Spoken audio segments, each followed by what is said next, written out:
Busta Rhymes said what he saw in Diddy's underground tunnels, people didn't believe him. But now, after explosive courtroom revelations and jaw-dropping witness testimony, it's clear this wasn't just wild celebrity gossip. This was a dark secret hiding in plain sight. From luxury mansions to coded texts, and a world only insiders knew existed, the truth is finally surfacing. And it's more disturbing than anyone imagined. What exactly did Busta see? Why are more stars starting to speak out? And how deep does this go? Buckle up, because what you're about to hear will change the way you see Diddy, Busta Rhymes, and the industry's most powerful circles forever.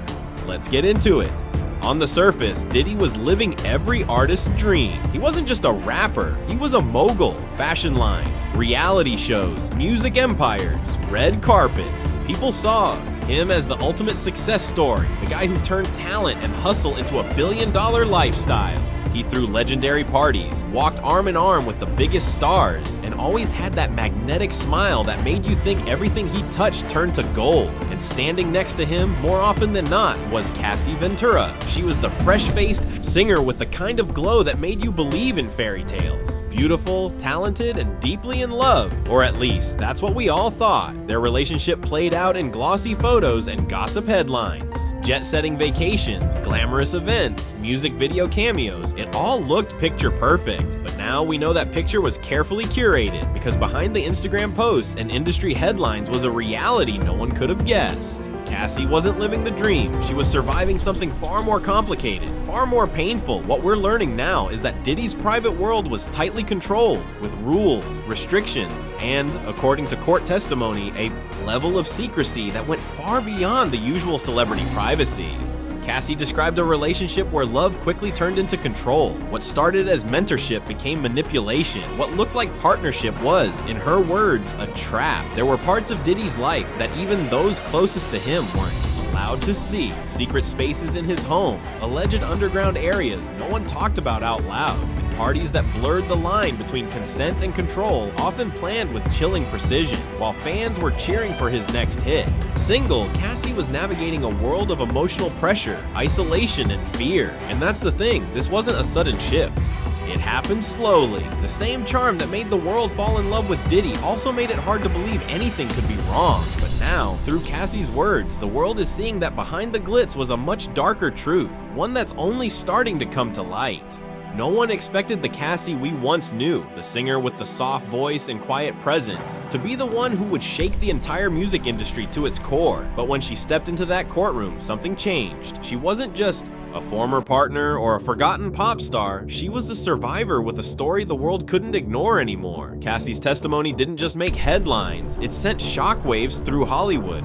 For years, people whispered about Diddy's lifestyle, but no one had ever come forward with this level of detail, backed by legal filings and courtroom transcripts. She described a world hidden behind locked doors and private flights, a world where power was used to control, isolate, and intimidate. And what really grabbed people wasn't just what she said, it was how she said it. Calm, composed, no theatrics, no exaggeration, just the truth. She talked about being taken to parts of Diddy's mansion that most people didn't even know existed, about being silenced with pills she didn't recognize, about trying to leave and feeling like she couldn't. One of the most chilling moments? When the defense casually asked her, "Have you ever been beneath the property?" The room went silent. Everyone knew this wasn't just a home, it was a fortress. And according to Cassie, parts of that fortress weren't meant to be seen by just anyone.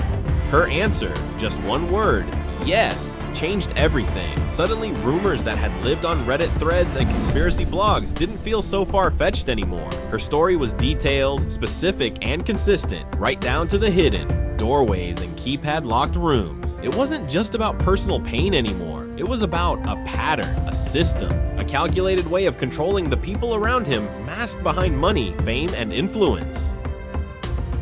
Cassie's decision to speak up opened a door that many thought would stay closed forever, and once that door opened, more people began to pay attention. This wasn't just one woman airing private grievances. This was someone pulling the curtain back on a lifestyle that had been protected by fame for far too long. And the world, it was finally starting to listen. For a long time, the whispers about Diddy stayed just that. Whispers, rumors floating around the industry, strange stories people laughed off at parties or buried in gossip blogs. But everything started to shift when Busta Rhymes, a legend in his own right, spoke up. And what he said, well, it wasn't something people could brush off anymore. Now, Busta has always been known for his bold personality and no-filter attitude. He's been in the game for decades, so when he talks, especially about someone as powerful as Diddy, people listen. And according to insiders, what Busta hinted at seeing wasn't just wild behavior or celebrity excess. It was something that left even him shaken. He didn't drop every detail publicly, but behind the scenes, he confirmed that there were parts of Diddy's world that felt off. One moment in particular, which lined up eerily with Cassie's testimony, involved what he described as not normal, something I wish I could unsee. He mentioned being brought to a private area during an exclusive gathering, an area guests didn't just stumble into.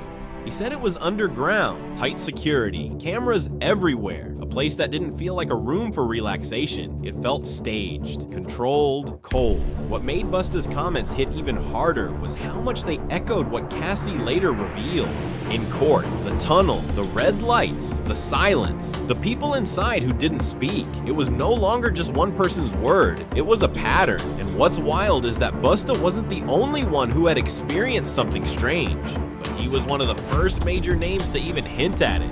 That took guts, especially in an industry where speaking out against someone as connected as Diddy can come with serious consequences. His words became a turning point. They gave Cassie's testimony even more weight, and they forced people to stop and ask, if someone like Busta Rhymes saw something, how many others did too? It wasn't just about Diddy anymore. It was about the silence, the protection, and the powerful people who might have seen too much and said too little. Cassie's story took a chilling turn the moment she was asked in court, point blank, "Have you ever been beneath the property?"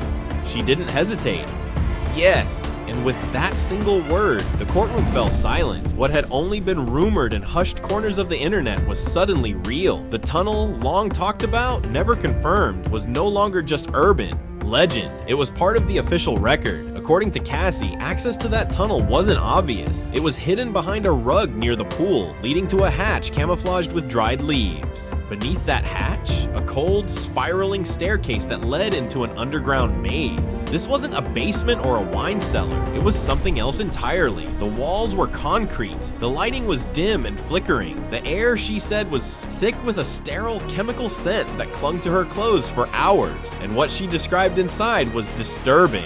Not just one room, but several. Rooms that felt like they were designed for control, not comfort. One room had chains hanging from the walls and no windows. Another was covered in mirrors on the ceiling, the floors, the walls. Some areas had soundproof padding. One room even had a strange digital panel near the bed with no clear purpose. It was all too calculated, too specific. Cassie wasn't alone down there either.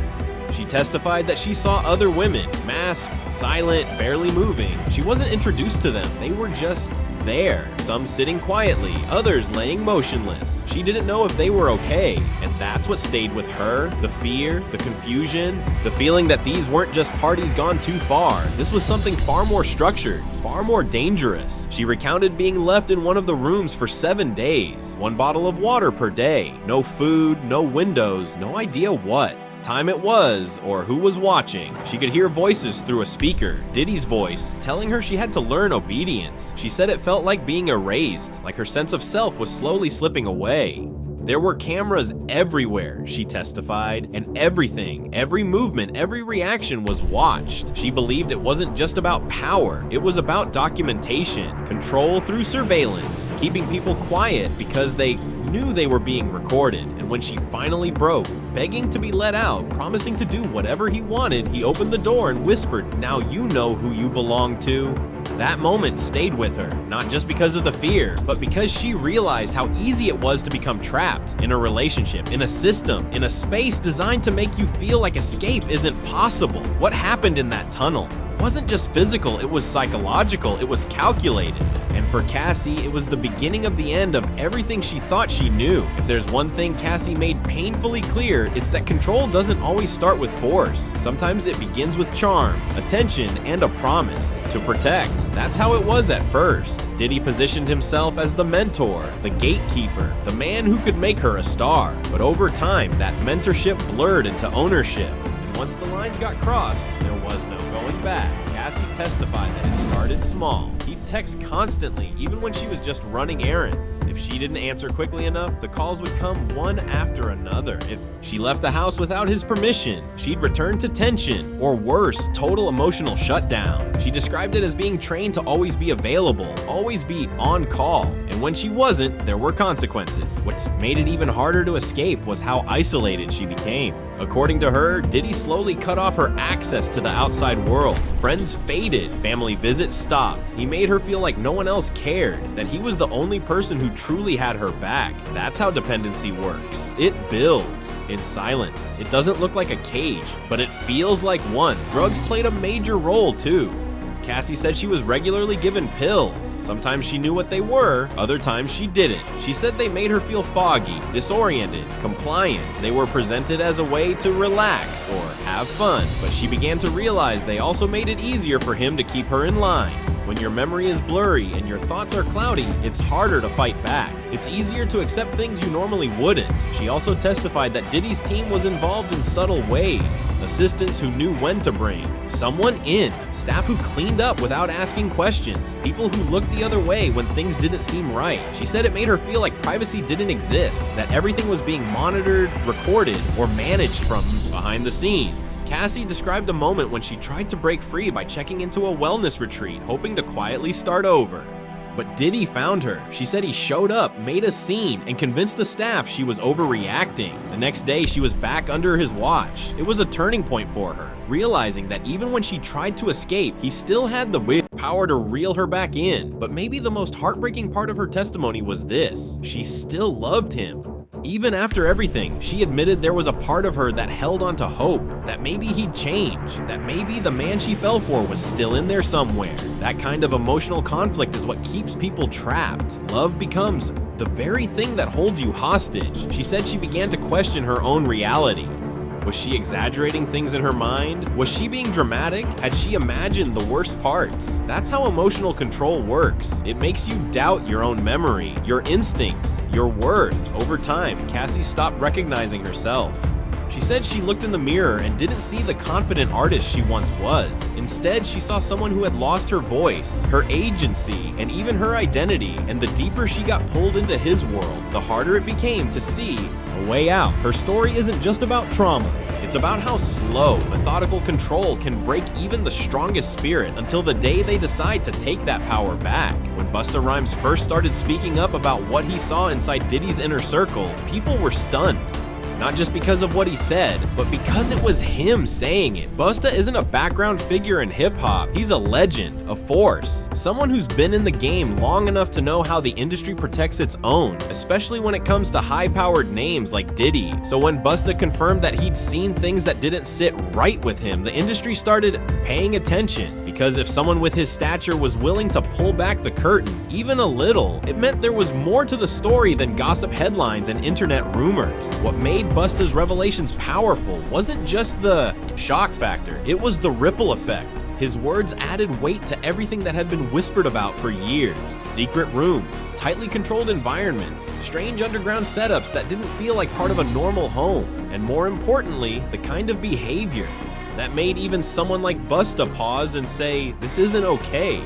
Once Busta spoke up, others started to find their voice too. People who had been afraid to share their experiences suddenly felt less alone. Studio engineers, dancers, assistants, former friends, folks who had been on the fringes of the bad boy empire began dropping hints. No one wanted to be the first, but Busta broke that silence. And once he did, a flood of new voices started to come forward, slowly but surely. Even industry insiders, people who had worked around Diddy for years, started to admit that certain things felt off. Some described parties where phones were taken at the door, events with elaborate rules and scripts, situations that blurred the lines between consent, image, and control. Nothing was ever said directly, but in the world of celebrity circles, silence often speaks volumes. Artists like Tiffany Red, a respected writer and singer in her own right, spoke out in open letters, calling out the culture of silence that had protected powerful men in music for too long. She didn't name names at first, but when the legal filings became public and new investigations kicked off, it became clear who and what she'd been warning about all along. The industry, once known for brushing off these kinds of stories as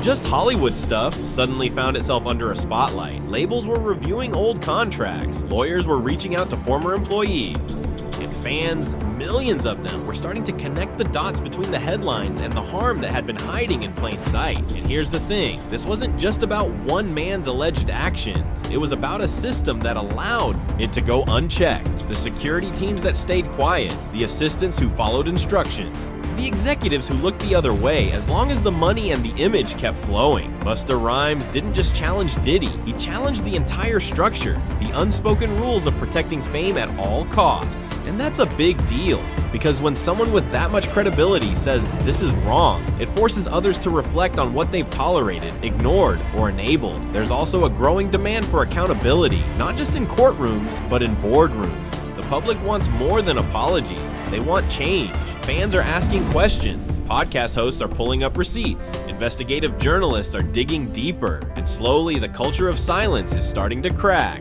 Busta's decision to speak out didn't just support one case, it opened a door that had been locked tight for decades. And while not everyone's ready to walk through it yet, the message is clear. The days of silence, of protecting power over people, are numbered. In the end, Busta Rhymes didn't just expose a secret, he started a conversation that's echoing across studios, stages, and boardrooms. And no matter how uncomfortable it gets, one thing is certain. Once the truth starts coming out, there's no putting it back in the vault. When Busta Rhymes decided to speak out, people had one big question on their minds: why now? For years, Busta had been part of the industry's inner circle. He'd been invited to the parties, seen the rise and fall of stars, and stayed mostly quiet when it came to controversy. He wasn't the guy to call people out in public. He let the music speak, let the business flow. But this time, it was different. Behind the scenes, things had been shifting. Allegations were building, legal documents were surfacing.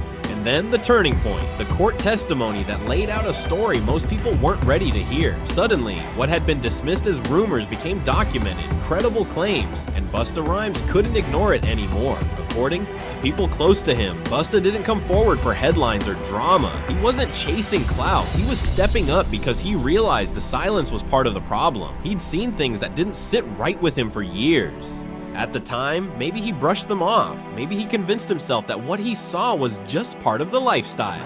But once he heard the testimony, once the story started matching what he'd seen with his own eyes, something shifted, the dots connected, and the guilt of staying quiet grew heavier. So why now? Because the stakes are higher, because the truth is louder, and because this time it's not just about what happened, it's about who's still being affected. Busta's voice mattered not just because of what he saw, but because of who he is. A respected figure, a survivor of the industry's darkest moments, someone who made it out the other side. And for the younger artists coming up now, the ones who don't have the same power, the same platform, his voice sends a message. You're not crazy, you're not alone, and you're allowed to speak up. His words have created a ripple effect, and you can feel it everywhere. Conversations that used to happen behind closed doors are finally making their way into the light. Artists are checking their contracts, managers are revisiting old NDA agreements, and fans, who once worshipped celebrity without question, are starting to ask who's being protected and who's being heard. Social media lit up with reactions. Some fans were shocked, others said they weren't surprised at all. But the most powerful reactions came from those who had their own stories. Quiet DMs, anonymous posts, whispered confessions from people who, for the first time, felt safe enough to be heard. And that's what makes this moment different. It's not just about canceling someone or exposing secrets for shock value. It's about shifting the culture, moving away from protecting power at all costs and toward believing people who've been silenced for too long. Busta's decision to speak didn't come without risks. In this business, going against someone with influence can shut doors, cost deals, end careers. But Busta wasn't trying to tear down an empire for the sake of it. He was trying to stop the cycle.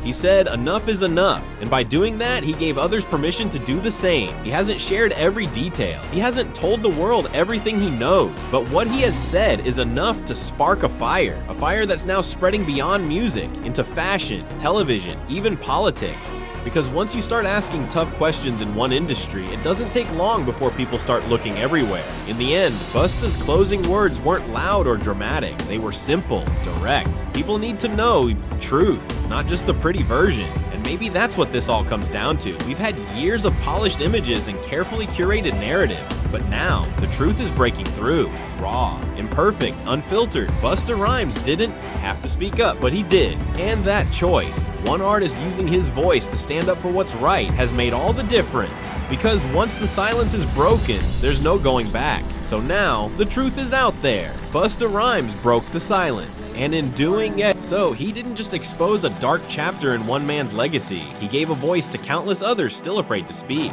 His words opened the door for real conversations, not just about one artist, but about the culture of silence that's protected powerful people for far too long. And here's the thing, this isn't the end of the story. More voices are stepping forward. Investigations are ongoing, and the industry is finally being forced to confront what it's looked away from for years. We're watching history unfold, and the impact is only just beginning. If you found this video eye-opening, make sure to subscribe and hit that bell icon. We're diving deep into the stories that matter. Real voices, real truths, and the moments the mainstream media won't always show you. Your support helps keep these conversations going. Thanks for watching. Stay informed, stay curious, and remember, sometimes the truth hides in plain sight. We're here to bring it to light.